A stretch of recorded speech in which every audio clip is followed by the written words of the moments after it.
S-400 का नाम सुनते ही दुश्मनों के पसीने छूट जाते हैं। S-400 की खरीदारी से तो अमेरिका जैसा देश भी परेशान है। अमेरिका नहीं चाहता कि भारत S-400 खरीदे, लेकिन पहले तो भारत ने ठेंगा दिखाते हुए अपना रुख साफ कर दिया और अब रूस ने भी ऐलान कर दिया है कि वो तय समय पर इस साल के आखिरी तक यानी कि S-400 missile defence system Bharat को सौंप देगा। और इस बात की पुष्टि S-400 missile air defence system बनाने वाली रूसी कंपनी रोसोबोरेन एक्सपोर्ट ने की है। कंपनी ने कहा है कि भारत के साथ समझौते को तय समय पर पूरा किया जाएगा।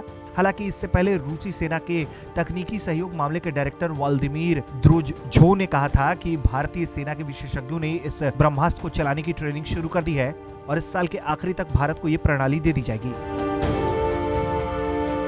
द्रोजझोव ने भी खुलासा किया था कि भारत के विशेषज्ञ रूस पहुंच गए हैं और उन सभी ने S-400 को चलाने की ट्रेनिंग शुरू कर दी है।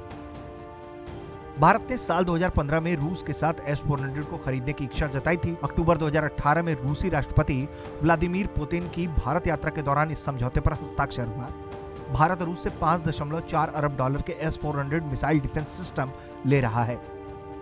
यही नहीं, भारत रूस के हथियारों का बहुत बड़ा ग्राहक है। भारत ने अमेरिका के ऑफर को ठुकराकर रूसी सिस्टम पर दांव लगाया है। भारत ने ऐसा चीन और पाकिस्तान के खतरे को देखते हुए अपनी सुरक्षा जरूरतों को पूरा करने के लिए किया है। हाल ही में चीन ने भी भारतीय सीमा के पास S-400 मिसाइल डिफेंस सिस्टम ही तैनात कर रखा था। इसी वजह से भारत को इस सिस्टम की और ज्यादा जरूरत बताई जाती है। इन सब के बीच इस कहानी में ट्विस्ट तब आया जब अमेरिका ने इस डील का विरोध करना शुरू किया। हालांकि जैसे ही अमेरिका ने विरोध की शुरुआत की, वैसे ही भारत ने साफ कर दिया था कि वो इस सिस्टम को खरीदने से पीछे नहीं हटेगा।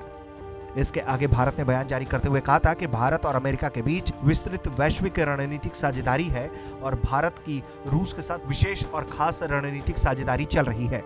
भारत ने हमेशा से स्वतंत्र विदेश नीति का पालन किया है। ये हमारे देश के रक्षा सौदों और आपूर्ति पर भी लागू होता है, जो कि राष्ट्रीय हित को ध्यान में रखकर फैसला लिया जाता है।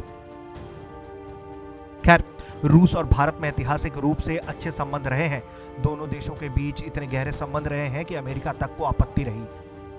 नेहरू से लेकर नरेंद्र मोदी तक ने रूस को अपनी विदेश नीति में अहम जगह दी है। जब तक सोवियत संघ रहा, तब तक भारत वहां की व्यवस्था से प्रेरणा लेता रहा। उसके पतन के बाद भी रिश्तों में कड़वाहट नहीं आई। भारत ने कभी रूस को एक सच्चे दोस्त के अलावा किसी और श्रेणी में नहीं रखा है।